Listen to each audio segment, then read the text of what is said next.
So as a conclusion, Royal എൻഫീൽഡിൻ്റെ ഹിമാലയൻ 450 നമുക്ക് പറ്റിയ ഒരു ബൈക്കാണോ എന്ന് ചോദിക്കുകയാണെന്നുണ്ടെങ്കിൽ യെസ്, ഇതൊരു വളരെ കേപ്പബിൾ ആയിട്ടുള്ള ഒരു വണ്ടിയാണ്. കമ്മ്യൂട്ടർ ബൈക്ക് ഓടിക്കുന്ന ഒരാളെന്ന നിലയിൽ ഈ വണ്ടിയിലേക്ക് മാറി ഇപ്പോൾ ഒരു 450ലേക്ക് 125 to 450 ചാടിയ സമയത്ത് നമുക്ക് എന്താ ഫീൽ ചെയ്തെന്ന് ചോദിച്ചാൽ, ഒരു രീതിക്ക് നമ്മളെ പീഡിപ്പിക്കുന്ന ഒരു പവർ ഫിഗേഴ്സ് ഇതിൻ്റെ ഭാഗത്തില്ല. ബട്ട് ഇതിൽ നമുക്ക് ആകെ ഒരു പേടിപ്പിക്കുന്ന രീതി എന്ന് പറയുന്നത് ഇതിൻ്റെ ബൾക്കിനെസ്, ഇതിൻ്റെ സൈസ്. അപ്പോൾ ഒരു ബിഗ് ബൈക്ക് ഫീൽ തരുന്നുണ്ടെന്ന് ഞാൻ നേരത്തെയും പറഞ്ഞിട്ടുണ്ട്. അതൊന്നും നമ്മൾ യൂസ് ടു ആവാനുണ്ട്.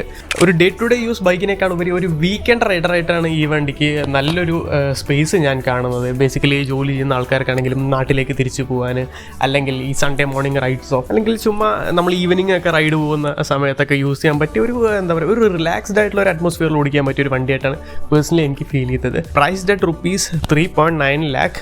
ഇത് അഫോർഡ് ചെയ്യാൻ പറ്റുന്നുണ്ടെങ്കിൽ തീർച്ചയായിട്ടും ഒരു റിയലി ഒരു ഫൺ ടു റൈഡ് മോട്ടോർ സൈക്കിളായിട്ട് നമുക്ക് ഈ പറഞ്ഞ ഹിമാലയനെ കണക്കാക്കാൻ പറ്റും.